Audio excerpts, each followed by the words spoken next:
This video will show how you can use the default Storeganise customer booking portal as a guide and a reference to implementing your own custom booking flows. Because it uses the same APIs you'll be using, we can use the browser DevTools to see what requests are being sent to the API and what's being sent back. So if we right-click and choose Inspect, the DevTools here open on the right. Let's go to the Network tab, and here I've put in the base API URL so that we only see requests that are going to and from there. Now I'm going to clear this, and I can now reload the page and see what was requested. So for example, here, if we go to headers, I can see the URL that we are loading all the sites available. And then preview, I can see the sites that were returned and the information. So that can be used to build up the UI. So let's now clear that and continue with the booking flow. So here we loaded all the unit types for this site. Now let's clear that again and choose a unit type. Here we've loaded up the specific details for that unit type. Let's clear that, and now we can continue. Let's create a user.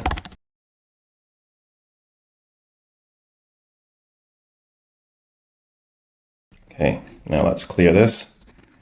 Now when I click next, you can see we have a post to users. So that signed up the user. So in headers, I can see the URL that we used in post. And in payload, I can see the information that was sent. Now in preview, we'll see what was sent back. And then we can see afterwards that there was a request to sign in.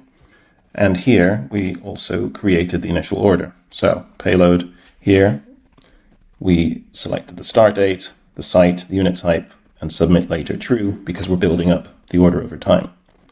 And then we get back things like the invoice preview and other order information.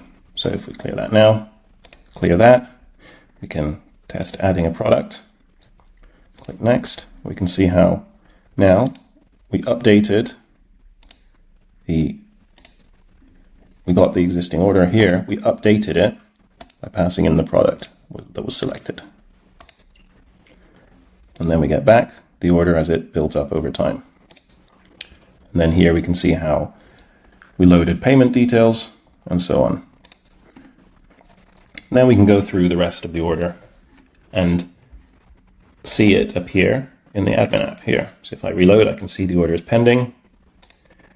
And when it's completed, I can then refresh this view and I'll see it ready to process.